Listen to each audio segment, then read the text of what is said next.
Hello everyone, welcome back to the channel. I hope you all are doing good and fully packed with your study routine. So in this video we are going to continue our British literature series, and in this series we are going to now in today's video we are going to talk about the neoclassical period. So before neoclassical period, I have already talked about the Caroline age, the Jacobean age, the Commonwealth period.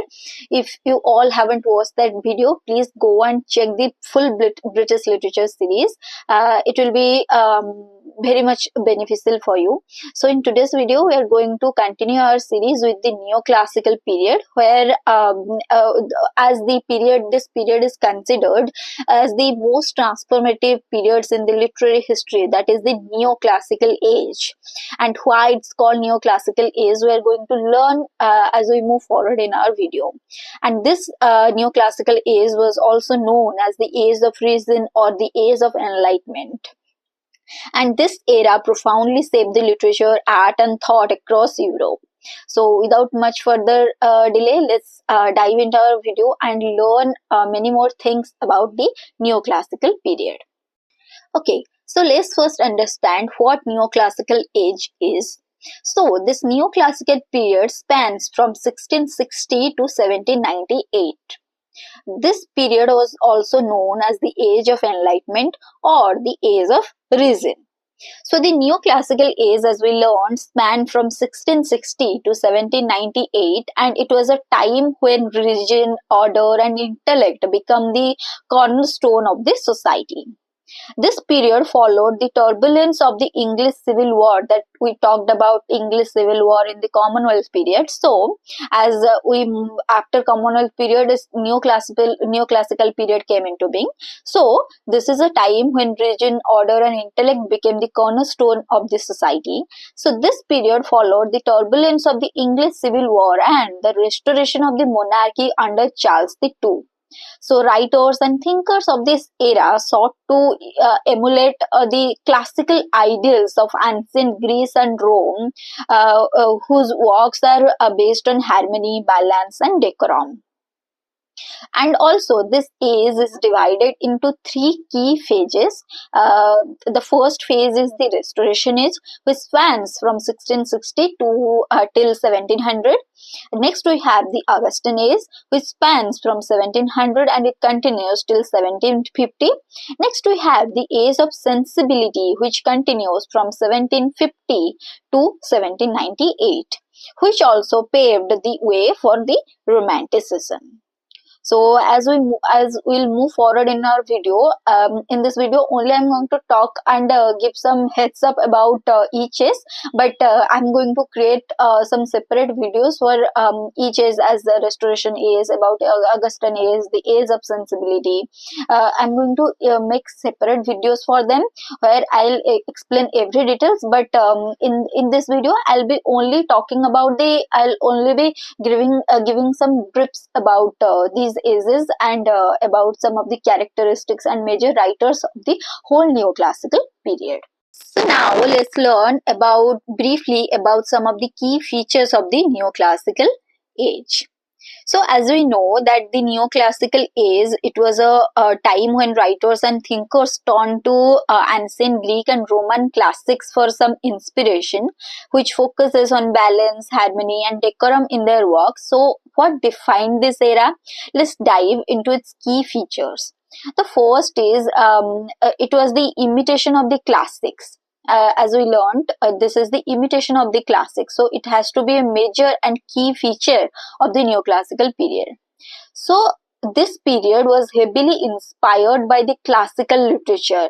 Writers like Pope, Dryden, they imitated the forms, styles and themes of the ancient Greeks and Roman authors to focus more on decorum and propriety in their works.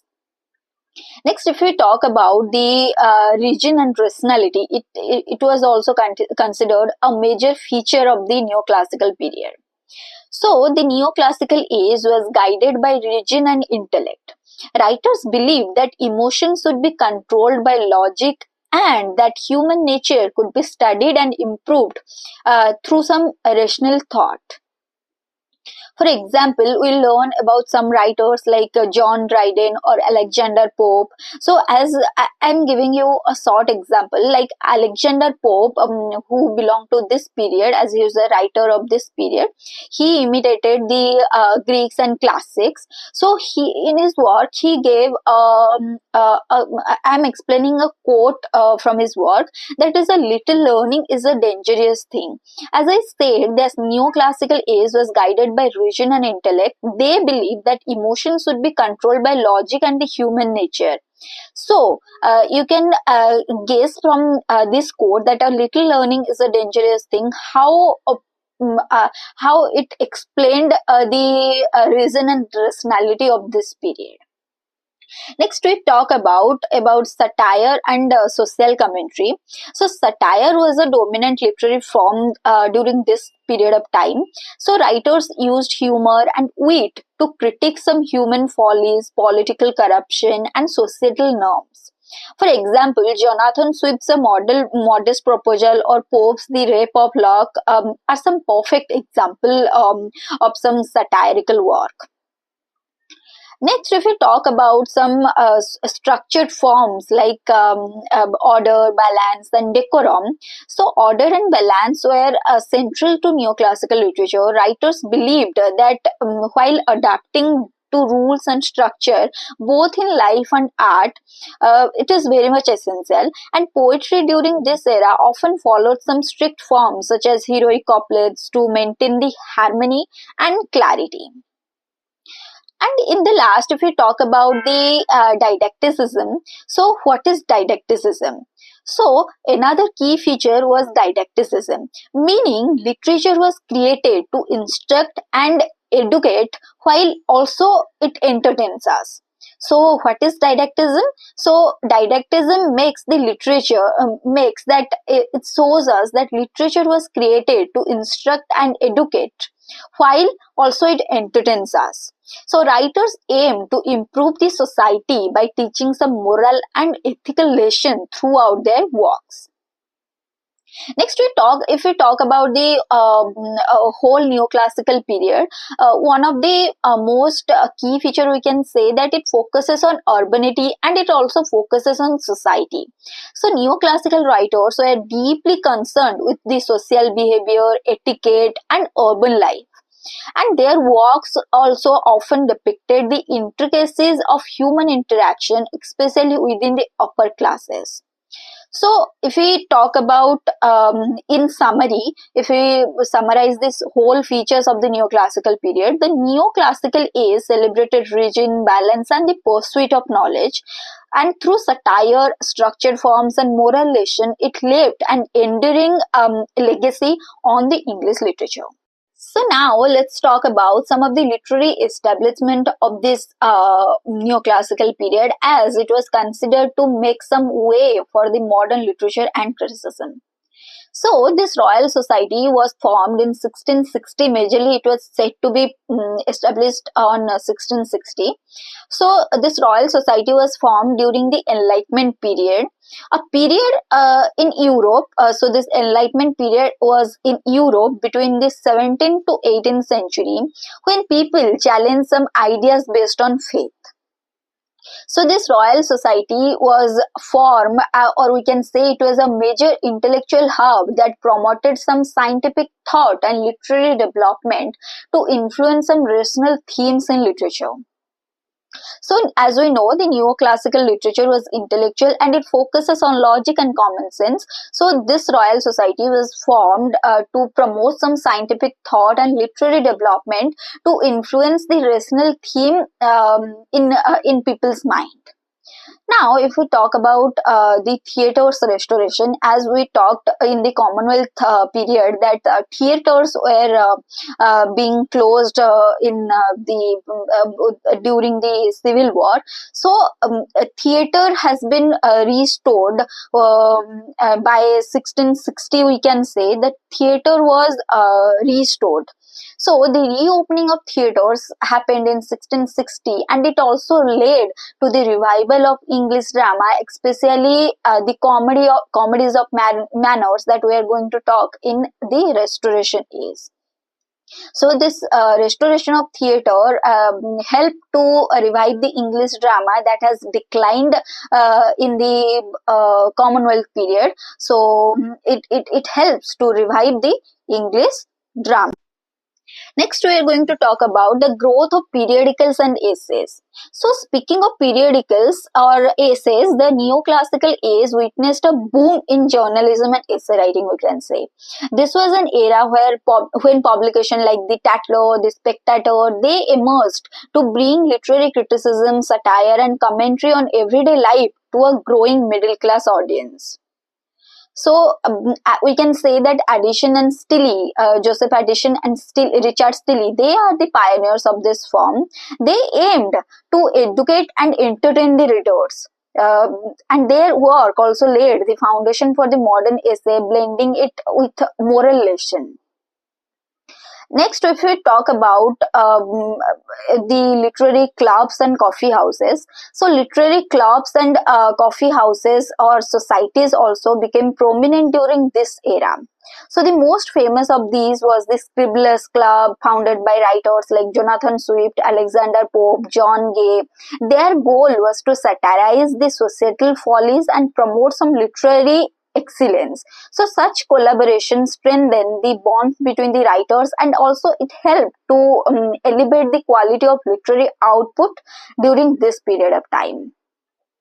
So, if we now talk about the publication of the novels, so literary discussion, as we see that early novels, they emerged with works like Daniel Defoe's Robinson Crusoe and Samuel Richardson Pamela.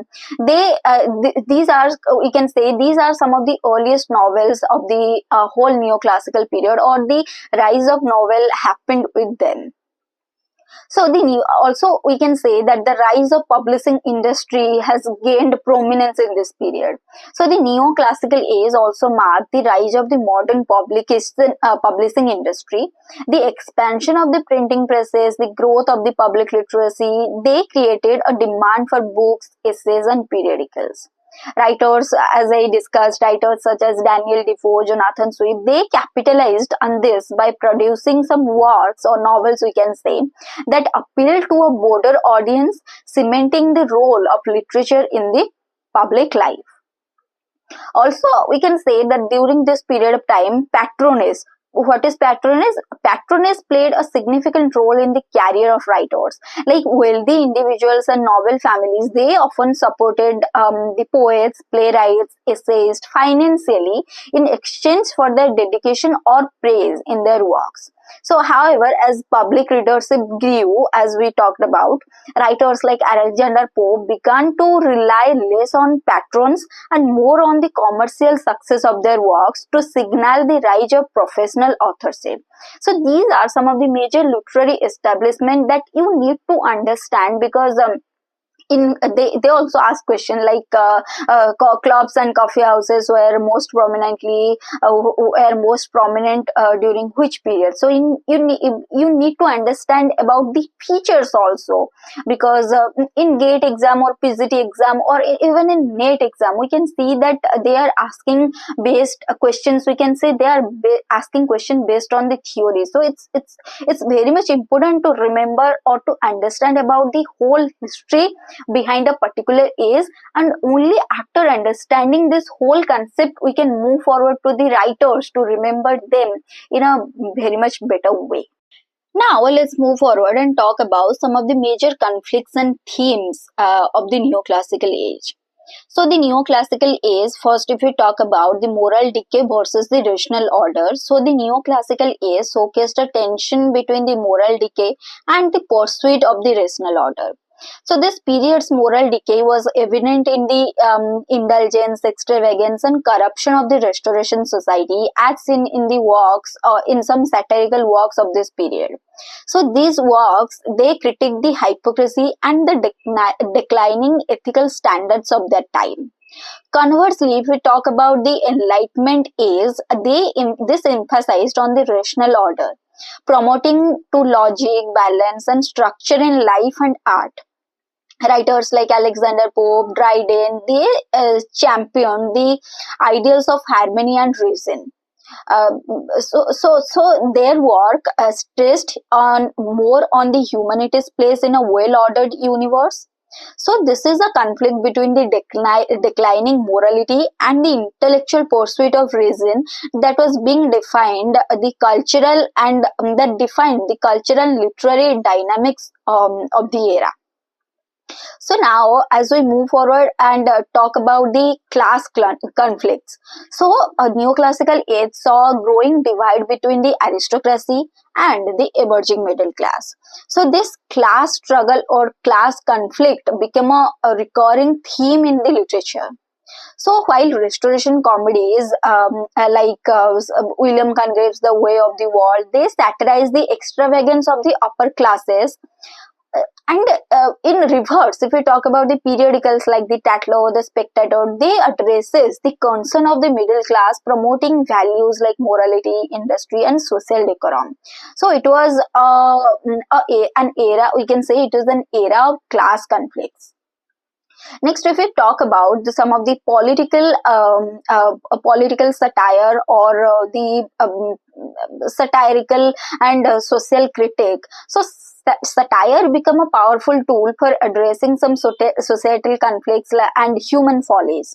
So writers like Swift, Pope, they used humor and wit to expose some of the corruption, hypocrisy, and moral decay that was happening in the neoclassical age. There was also a religious tension or religious conflict that was growing in that period. So religion was another major source of conflict during this period. The restoration, as we know, the restoration happened in 1660, which reinstated that monarchy and the church of the England. So this establishment led to some tension with dissenters and Catholics, or we can say Whigs and Puritans and Catholics. So this division was reflected in literature with works either supporting the Anglican Church or criticizing the religious intolerance. So John Dryden's poem that Absalom and Achitophel, we can consider this as a political allegory that is rooted in religious and political conflicts of that time. Now, there is a major debate between the Tories and Whigs. These two parties, they kind of had some political conflicts, and it is one of the biggest conflict of the neoclassical age, we must know. So this neoclassical age was majorly based on the rivalry between the Tories and the Whigs.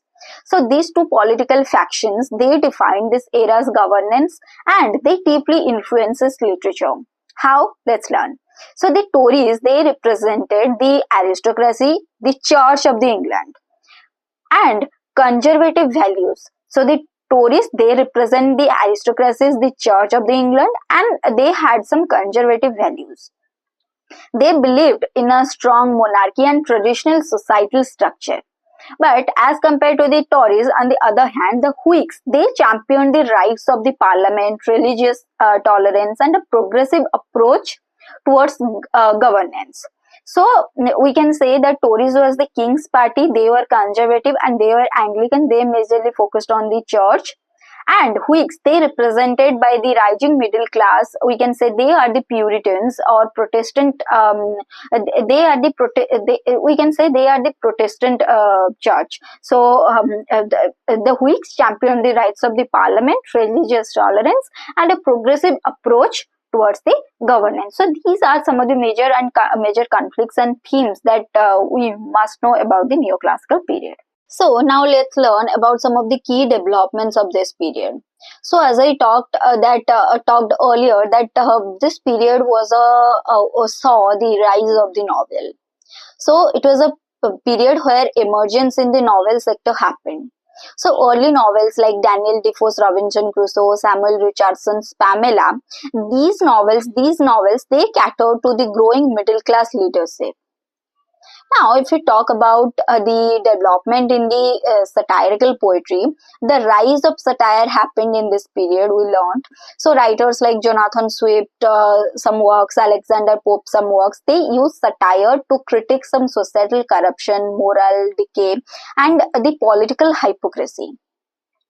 So also here the drama which has declined before this period came into being, we can see that drama has evolved in this period. The restoration of drama happened. So the restoration drama introduced some comedies of manners with playwrights like William Conrad, George Etheridge. So restoration comedies, they transition to moralistic and sentimental dramas to reflect the changing societal taste. Next, if I talk about the growth of journalism and periodicals, so publication like The Spectator, Tatler, they fostered the middle class values and intellectual discussion. It also focuses on human nature. Writers like Pope, Swift, they explored some universal truths about humanity, critiquing the human follies.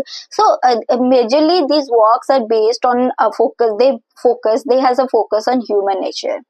Also, one of the major development that happened in this period was scientific evolution happened.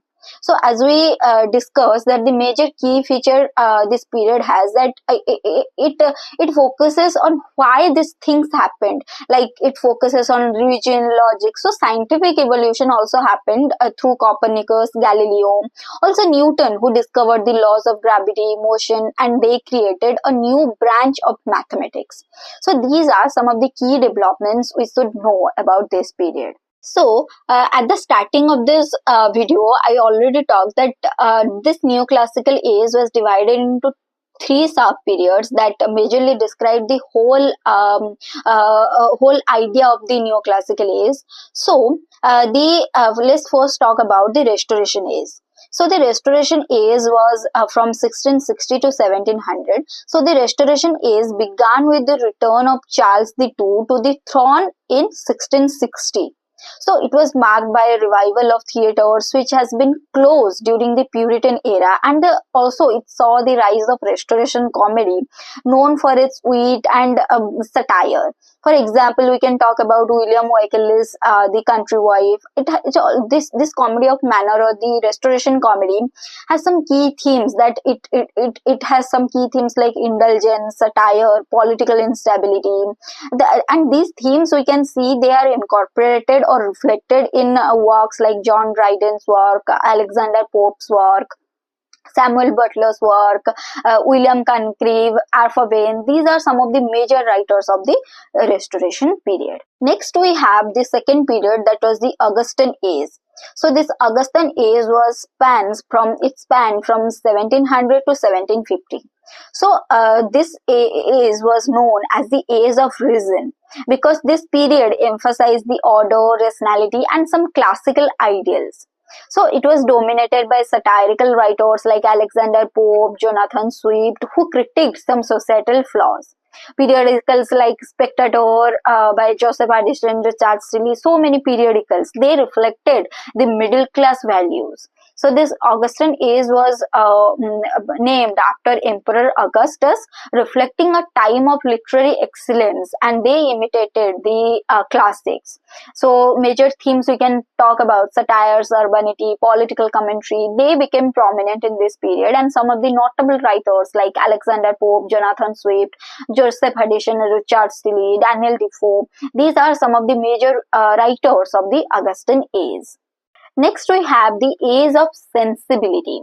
So, this age of sensibility was from 1750 and it continued till 1798. So, this age of sensibility, why it is named so? So, this period shows the transition from reason to emotion and individuality, laying the groundwork for the our next period, that is Romanticism. So some of the key themes that was attributed to this particular age was moral sentiment, nature, human emotion. They are majorly seen in the works of Samuel Johnson or some early Gothic novels like Horace Walpole's The Castle of Otranto. Also, this period saw the rise of pre-romantic poets like Thomas Gray, who has written a major elegy written in a country churchyard. So this emphasized the introspection and rural simplicity. So these three ages, they collectively reflect the evolution of thought from indulgence to reason, and finally to at last to emotion through the age of sensibility. So, in the last, let's talk about the decline and transition to romantic drama, how it happened. So, it focuses, grows on emotion. So, as we talked about the age of sensibility, it introduced themes of emotion, imagination, and the sublime, which led into romanticism. So if you talk about the nature and individualism, so writers like Edward Young, Oliver Goldsmith, they emphasize some of the personal reflection and the natural beauty. And at the end of satirical dominance, which marked the transition to romantic drama. So, as we know, the satire was prominent in the neoclassical age. So, satire declined as romantic ideals of creativity and individualism gained prominence. So, these are some of the decline and how these declines helped to transit it to the romantic drama. So, with this explanations, I mark end to our this video. The conclusion, in short, we can say that the neoclassical age was a pivotal period in English literature that was being shaped by a delicate balance of prison, satire, and social commentary. From the moral excesses of the Restoration to the rational order of the Augustan age and the emotional shift towards the end of Age of Sensibility, this era set the stage for the modern literary and philosophical thought. So, if you guys found this breakdown of the neoclassical is interesting, please don't forget to like, share, and subscribe for more insights into this kind of literary history. So, thank you all for watching and see you all in the next video.